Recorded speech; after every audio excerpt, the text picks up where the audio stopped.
Good evening, everyone. We'll go ahead and start the regular board meeting.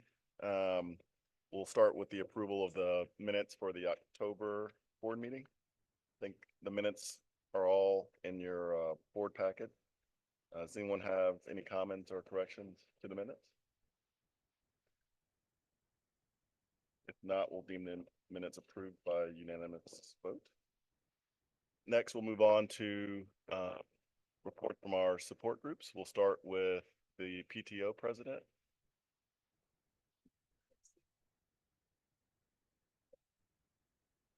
Nope, it's me.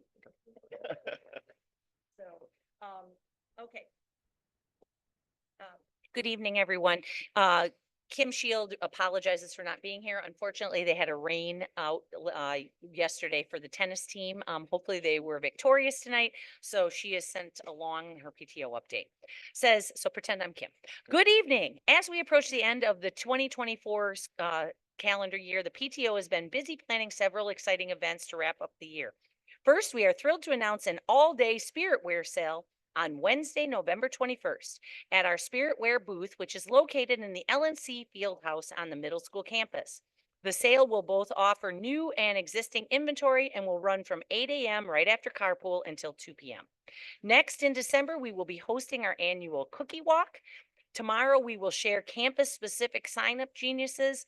This event is a wonderful way for families to show our gratitude to LNC teachers, staff, and administrators, plus a great opportunity to earn some Serve 10 hours by donating cookies and other items. Finally, our Season of Giving Committee is preparing a special end of the year gift for our dedicated LNC's teachers, staff, and administrators. LNC families will have an opportunity to contribute, so please stay tuned for more details in the coming weeks. Great. Thank you, Ms. Stein.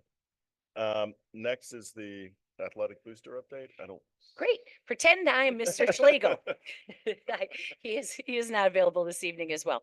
High school season recaps. Cross country. The women's cross country team won its fourth consecutive conference and regional championship and placed fifth at the state championship this past weekend. Football. The Bush football team finished their season last Friday with a big win over Bonnie Cone. The varsity team finished 9-1, which is the best record in school history and back-to-back season with a winning record.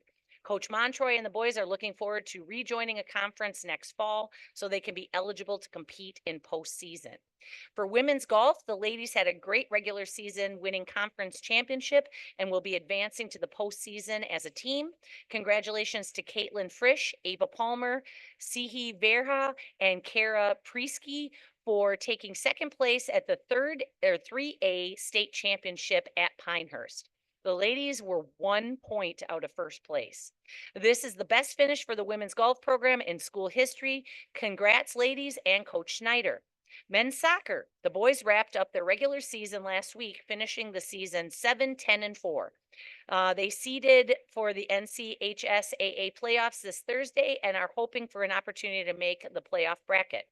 Women's tennis. The ladies finished their regular season undefeated again for the second year in a row. That puts their winning record at 34-0, looking for their second straight 3A state championship. They are to host East Lincoln tonight at the 3A West Regional head and then head to the state championship in Burlington. Volleyball, the ladies finished 22-3. They were conference co-champs and made it to the third round of the NCHSAA playoffs this fall. The 2024 Royal Golf Outing recap. The athletic boosters raised over $18,000 this fall. All money raised goes back to the athletic teams. We would like to thank everyone that supported the Royal Golf Outing, all of the tournament sponsors, LNC teams that contributed baskets for the auctions, and parents and local businesses for their donations, volunteers that helped on the day of the event, and all the golfers that came out to support LNC athletics. Also, a special shout out to the Golf Outing Committee, Bobby Michael, Rob Kazicki, John Nolhoff, Brian Ragone, Chet Krasinski, Josh Kearns, and especially Dee Thomas, who does a lot of the lion's share of the work. This would not be possible without all of the hours they put in to make it a success. We look forward to hosting the event in the fall of 2025. More to come. And lastly, the winter sports season at middle and high school are officially off and running. Good luck this winter nights. So lots happening, great fall. Thank you, Ms. Stein. And we'll keep the ball rolling by Sure. turning it back over to you. Luckily, I get to toss this to Sarah, so hopefully she's working on getting a microphone here in just a second. Yeah, and then we'll take it to her. Couple of things real quick. One, I wanted to give the board an update to let them know that we are working with the town of Huntersville to secure a partnership and probably expanding our partnership with the new elementary school. Both myself and Mr. Schlegel have been put on a steering committee to help with a new park that is going to be between the fire station and us. And preliminary designs put some pickleball courts, a playground, maybe a splash pad and some other walking trails that are going to be right next to us, which I think will be a great addition to what we're doing. We have talked to them beyond possibly doing just the gym and doing a partnership with tennis courts where we would install them, but then they would maintain them because there's a huge need. And then also potentially the back of that property, we don't really have any plans for at this point, and we talked about putting in a nature trail. Believe it or not, this will make Mr. Eastwood smile. In going through the exploratory part of the steering committee, one of the things that has come up is a desire to have not just riding on sidewalks, but to go through the woods, and we could possibly do that. Their area is pretty small, but it's adjacent and we have a lot of areas. So we could basically make a natural trail where people could walk and take their kids on and do some biking. So more to come on that. That's going to take a little bit. It's easy to do the gym arrangement because we already have that. To do something more, we're going to have to negotiate that, but I'm excited about the possibility. Quick question about the elementary school. I see they're building another. Montessori school? How close is that to? us? It is about a quarter of a mile down the road on the same side of the street. That is a private Montessori school. So no traffic is, you don't expect any. Well, I don't think DOT is super happy, but I mean, they're happy about us. We're going to take the load off of some of the traditional public. What happened with the Montessori is they're relocating. They were on Mount Holly, Huntersville. They were renting a property there. They have now since secured and are building a permanent facility there. And I'm not sure that they kind of put two and two together. But we have such a good partnership with the town of Huntersville. They actually helped us to secure this land. So yeah, I think that maybe we'll see. I am excited because today was Demi Kasepis is a semifinalist for the North Carolina Welcome Burroughs Charter School Teacher of this year, and they did their site visit today. Huge shout out to our PTO, Nurse Denise, the sixth grade team, and our admin who did all kinds of arrangements to make it a really nice experience. They were happy with their experience. It was easy to tell that they thought it was good. You have no idea how good of an experience they had somewhere else.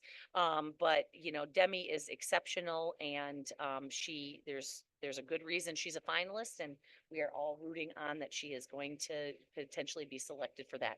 We will know by Christmas break.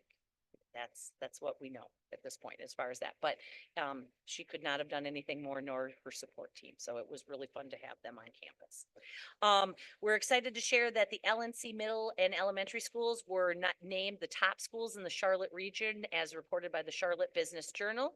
The LNC middle school was ranked 8th and the elementary school was ranked 6th.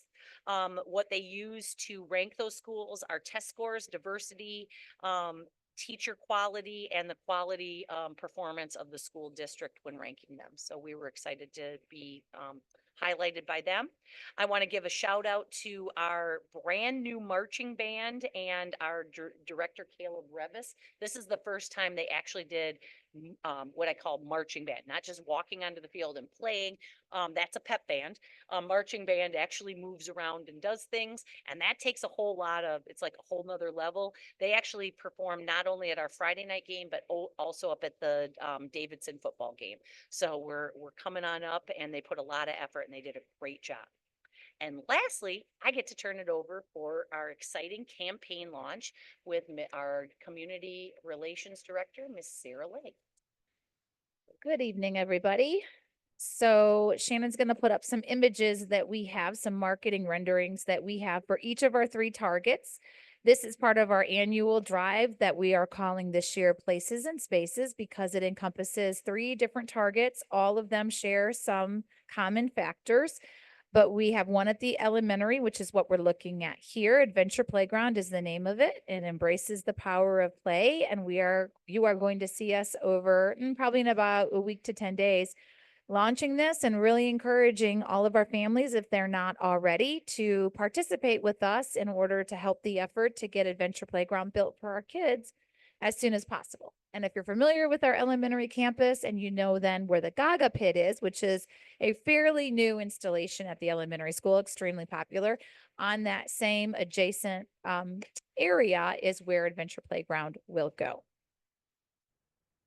Here at the middle school, we are building the Hill, which we hope to brand and continue to build upon. So Climb, Slide, and Thrive, Mr. Eastwood, at the Hill. This is going to be actually take advantage of our steep slope at the top of our carpool area that goes down to our track and stadium.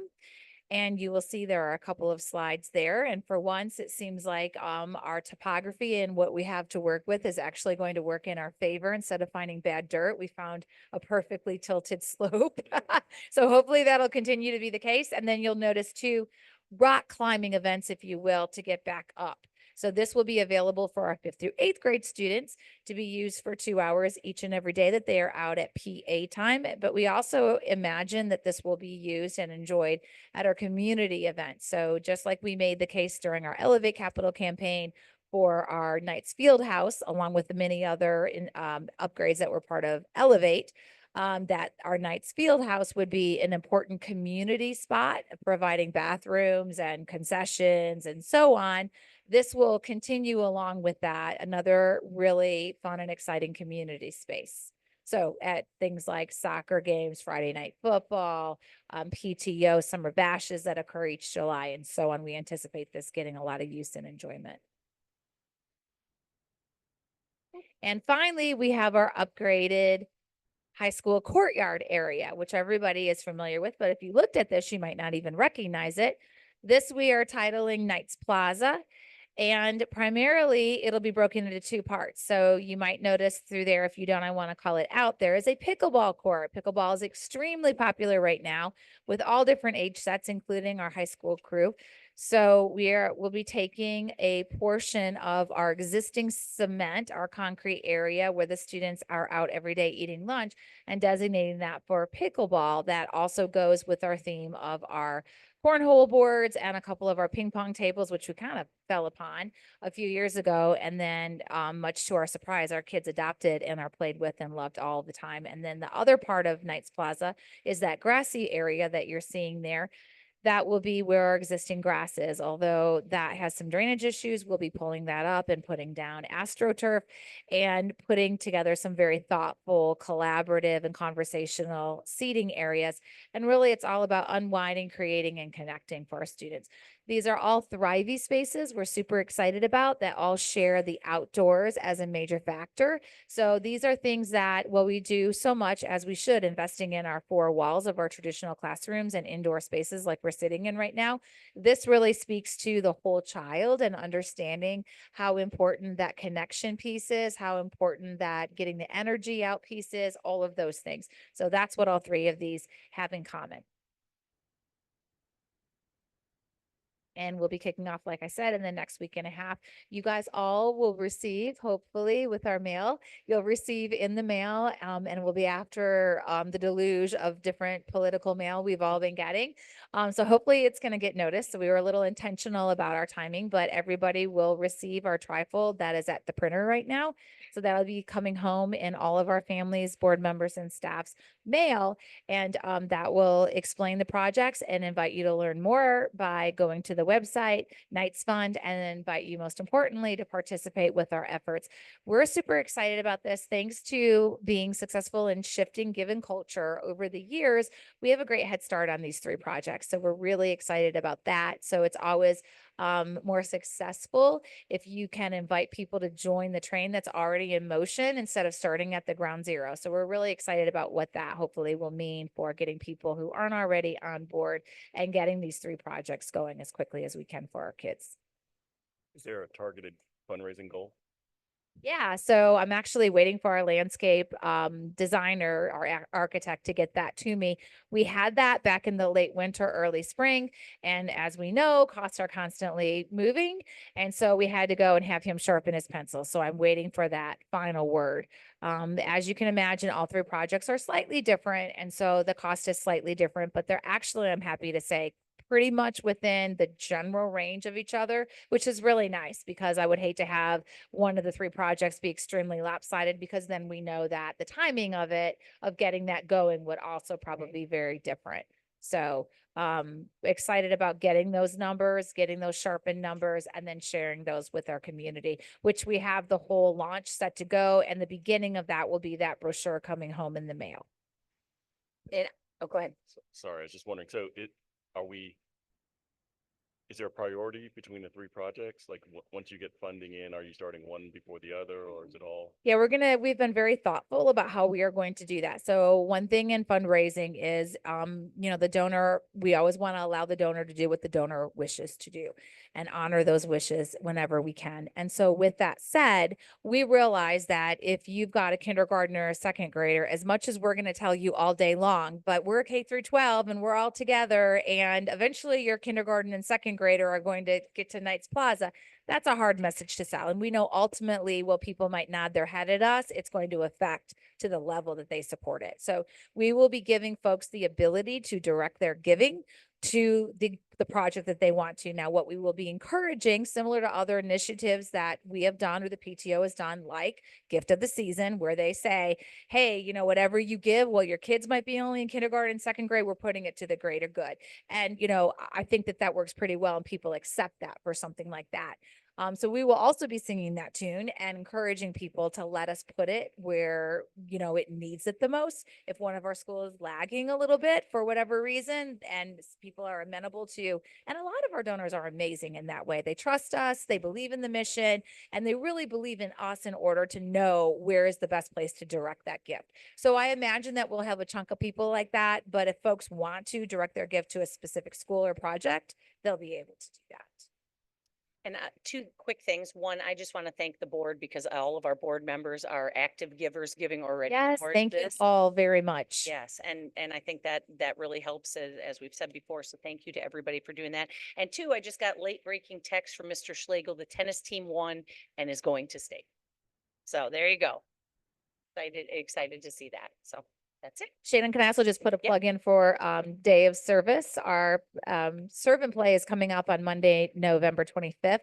I know you guys are all extremely busy, but if you do have the opportunity to come on our campus, whether that is using the Sign Up Genius that we sent a Friday ago and signing up for something, that's amazing. If you can't commit that and you just kind of want to leave it a little bit more open, it's perfectly okay to drop in at either campus whenever it works for you throughout that day. But it's going to be, as it always is, a very amazing and inspiring day where we're really harnessing all of our students and having them feel what it's like to lead and to serve. And, working all together is in unity is something that we only get to do once a year in this way, but it's quite amazing to see everyone working and coordinating together. So that's on Monday, November 25th.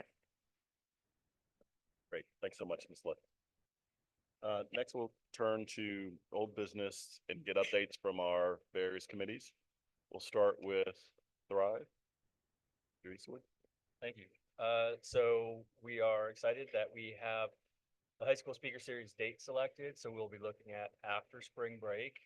We're focusing on the second week after spring break, but keeping the opportunity open for both weeks, depending on our need and interest. Another new thing for this year is the Friday of that final week, we will be doing a modified schedule to allow some panel opportunities and some greater contact with students. So working on shaping that up and communication, speaker outreach to kind of fill out those numbers and get everything ready for that. We're also looking at embedding the Knights of Distinction. So that's a newer recognition that really looks at leadership with our students within the school and in the community. And so we're looking to see if we can embed that within the LIA Leadership and Action curriculum to increase reach, support engagement and recognition amongst the peers. So in the Leadership and Action, they can start learning about opportunities and leadership skills that their peers have, which may unlock opportunities for them to explore, untapped passions as well. And then creating an accessible nomination application process. So really building this into the curriculum of helping our students understand the leadership that they hold themselves that they may not self-recognize, but also sharing what are students into that other kids might be interested in. So kind of wrapping that around and then building that pathway to then earn that distinction and that recognition for graduation. I'll just add that the LI subcommittee is working to just make kind of document the pathway from elementary to middle to high school, and also evaluating how we can support a couple of initiatives that are needed at the high school. Thank you, Mr. Eastwood. Ms. Benford. Next, we'll move to Future Ready, Mr. Screen. All right, just a few updates from the Future Ready Committee and the Future Ready Initiative. So you might have seen last month, we deployed the AI baseline survey to the teachers and staff at the school. Right now, we have about a 93% response rate. It's pretty good, considering it's only been about 30 days. And during our meeting, we actually took a deep dive into the results that we got back and kind of disseminated some of the data points to see, how are our faculty using AI right now. And I provide you guys with a handout. I'm not going to go over all of these data points. In general, most of the staff know about AI. They're really not using it on a daily basis. But the most important indicator here to me is the one on the bottom right. How important do you think AI skills will be for the future of your career in education? And most teachers, over 50%, said that it's very important. And I think that gives us some hope that they'll be receptive to this initiative in introducing AI into their daily usage and making their jobs more efficient here at LNC. So we also met with the board to identify the goals for this year. And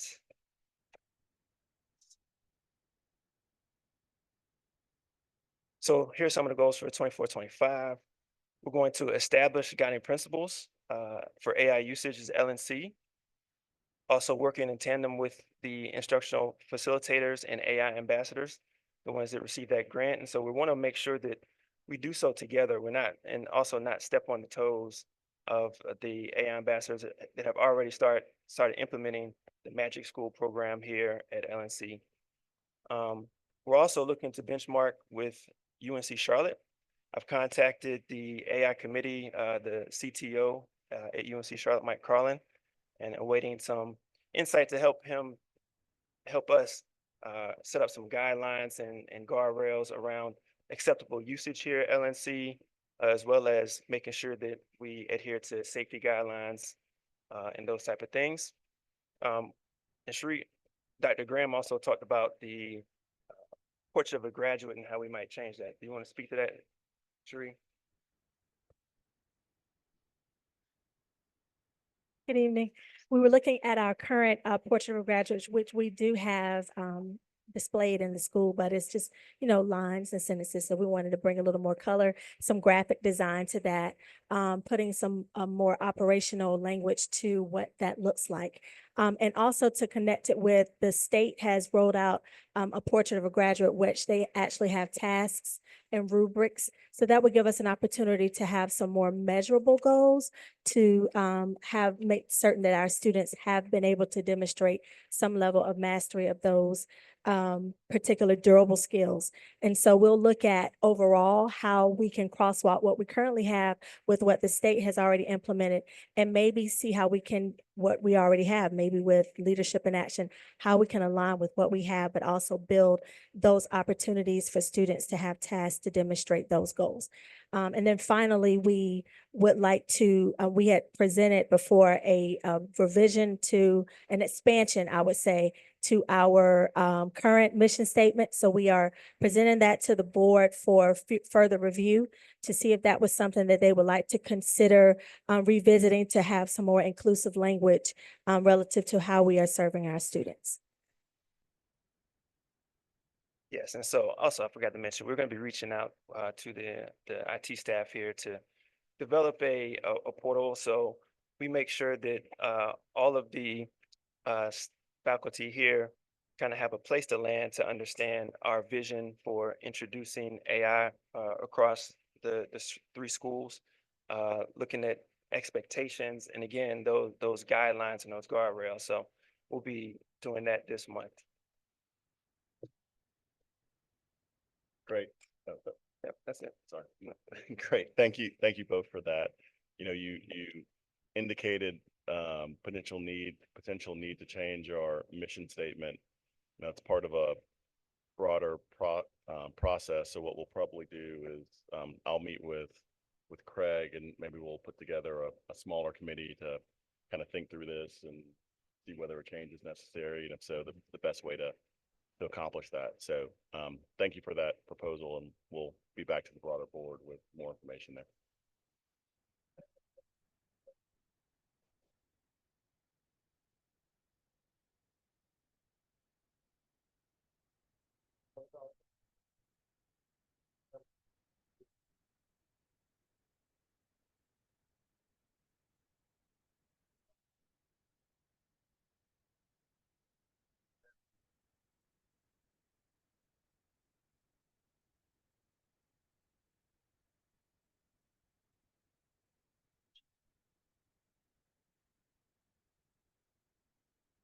Yes.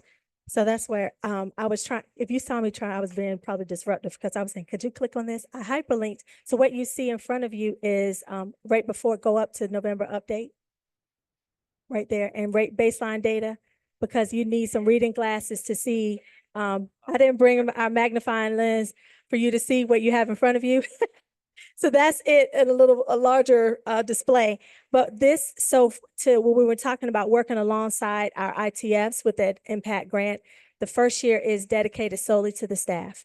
And we want to make certain that they are confident in, first of all, that they're literate in AI usage, AI tools, but also to build their confidence so that then next year we'll start looking at how do we now distinguish the students' different needs and skill sets.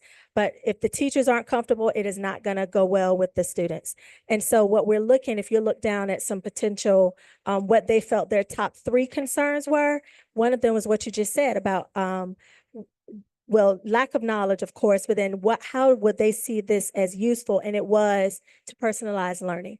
And so we're now, the ITFs, those professional development opportunities will be geared towards using these tools to help them with lesson planning, help them with differentiated instruction, and help them to personalize learning. So that's the whole focus for this school year. And part of that training is not on any one specific tool, but looking at how to use it. But I will say that part of our committee is on has the AI grant, and they're working with a tool called Magic School, and that is a tool that has already trained data set on education. So when you talk about making lesson plans or making rubrics, it is trained specifically on information. So it's not like you're just going to chat GPT and putting something in, you're getting all this biased information that may or may not be right. Right, these tools are trained specifically for teachers. Great. Anyone else have any other questions? Perfect. Thank you. Next, we'll move to IDE&A. Yep, that I'm filling in again. I'm just showing real quick. This is that magic school and I would really recommend taking a peek at this because we have this and I think there's also one from Conmigo and they're both really directed at educators. And so it makes it easy. You know how if you go to Chat GPT, you really, some of the challenges is prompting it correctly. And I will say that's one of the things I struggle with. But when you look at a magic school, which they have this as a tool through that grant or Conmigo, it literally says, what are you trying to do? Differentiate a lesson. And then it walks them right through that or respond to an email or create this lesson plan in a differentiated way. So these tools will be helpful for our staff, and that's the work that's being done. Okay, so IDEA. Originally asked that I report out on this. So there was at their previous the meeting this month, they talked about engagement with students across all three schools around Hispanic heritage, which was in September, and Arab American heritage in October. They had different events in the different buildings. And so there was a report out regarding that. 20 students attended the Student Diversity and Inclusion Council, working to partner with other clubs to make those events happen.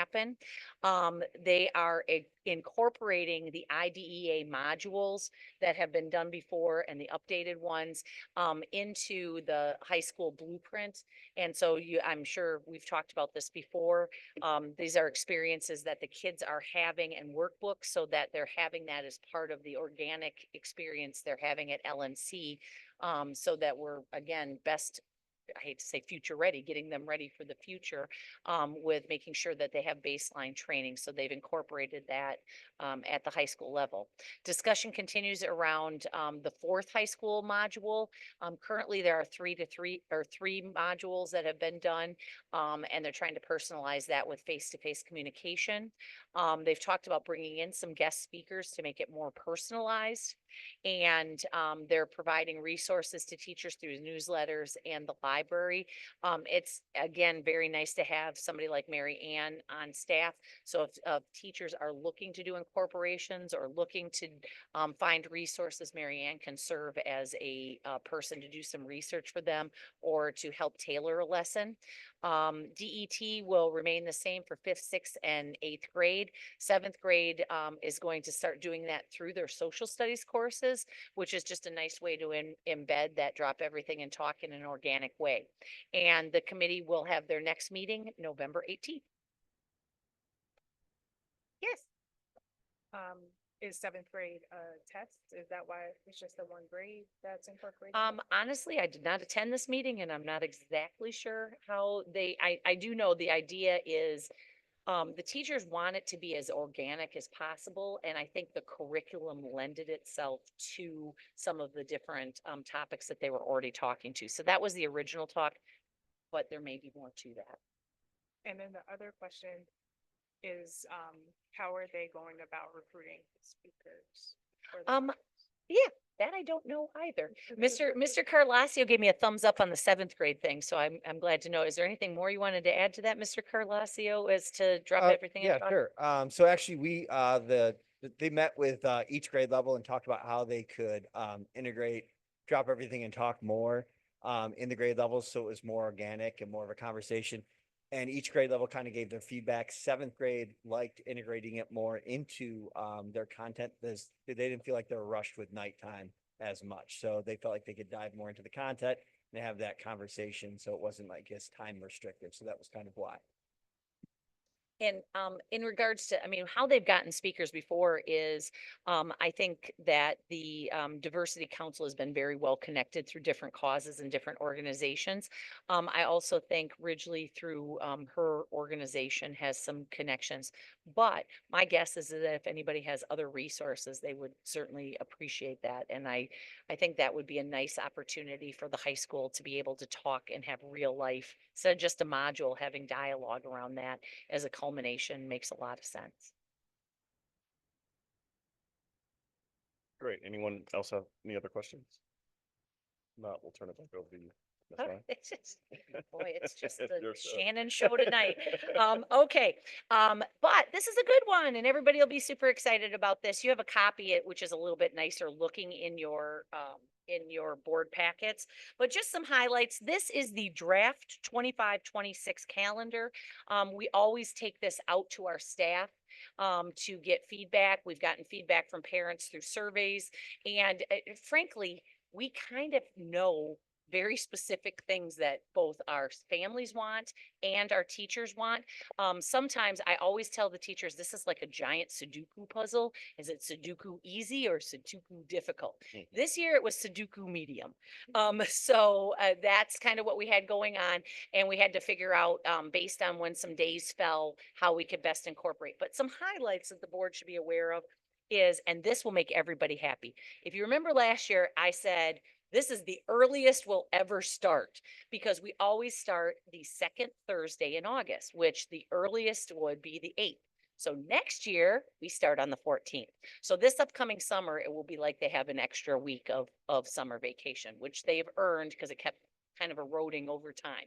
So that's one thing to note. So we will start school the second week of August on a Thursday.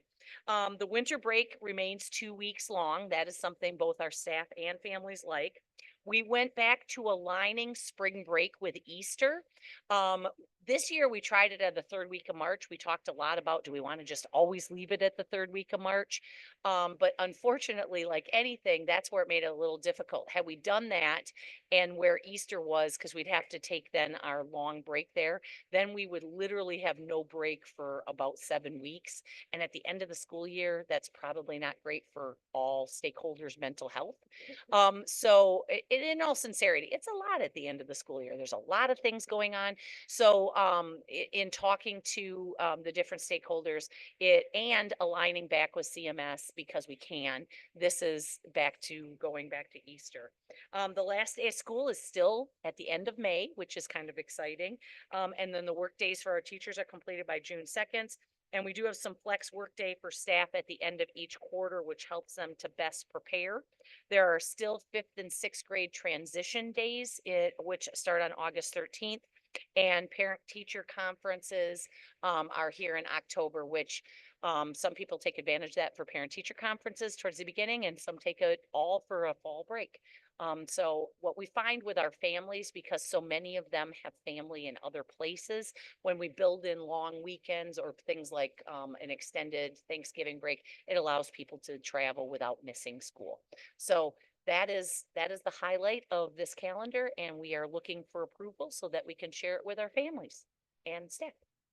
And we don't build in any inclement weather days. We don't, because we've been, the state allows us to do remote learning days, and then, thank you, Hurricane Milton. Was it Milton? Helene, Helene. was it Helene? Yeah. No, was that the first one? Eileen was the first one. Okay, no, so Helene was in September. I think it was Milton. Yeah, it was, yeah. So anyway, all the guys, all the hurricanes. Unfortunately, the only reason we didn't take advantage of it this year is because it was literally the first day of school, and some kids didn't have technology. They didn't know their teachers. They didn't know the process. It just wouldn't have worked. And that's why we're having to do the makeup day this year, that day before spring break, but we had an extra day built in there.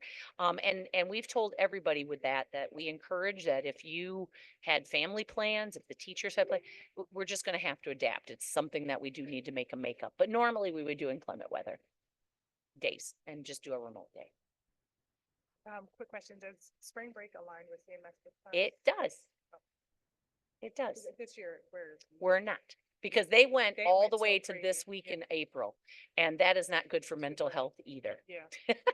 So we diverged from them. And the nice thing is the large majority, not everybody, but the large majority of our families now with the elementary are all within LNC. When we were a 512, it was imperative that we were aligned with them because it would be really disruptive to families. Not that, again, we have some staff that have teachers that are in both places and different things, but the large majority are contained within LNC. But no, we are aligned.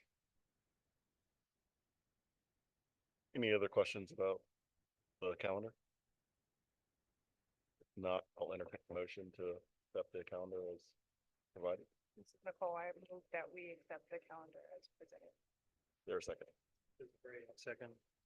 Properly moved and seconded. All in favor? Aye. Any opposed? Calendar's approved.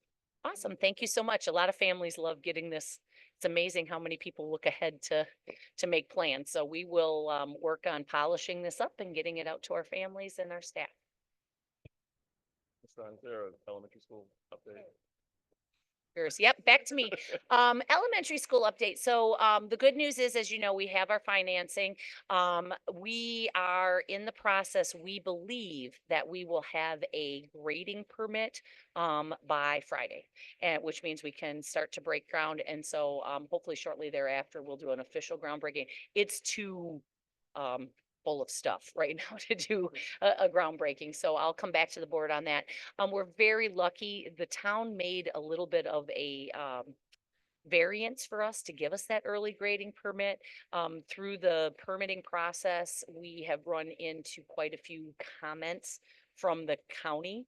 And we explained to the town that we are, believe it or not, we're not trying to open this building until August of 26, but it's gonna take that amount of time to get everything developed and then get the building, putting all the supplies in there, the electric, the signs, all the things. So they did give us a little bit of a variance on that. So, hopefully we'll have that here shortly and can break ground before, we get too far. Because once you get too far into December, it's hard to mobilize crews. So, hopefully at the next meeting, I will be happy to say something like, yay, we broke ground, but we don't have it yet, but that's everything that we've been told up until this point. And if that holds true, the amended calendar would give delivery of the building to us by May 31st of 2026, which then would give us the entire summer to take care of doing all of the things that need to be done, to get it ready to take students in August. So fingers crossed, and, we're moving right along. Is the fire department being built at the same time? The fire department is already there and it's next, but the park will be built at the same Park. time. Yep. Yep. They're going through their whole process. They have to do public hearings and different things. I think their last public hearing is in December. And then they have their board retreat for the town, I think in February, which would give them funding, and then they could break ground. So yeah, we'll be, running part and parcel with them. Any other new business for the board? If not, meeting's adjourned as of 7:48. Thank you.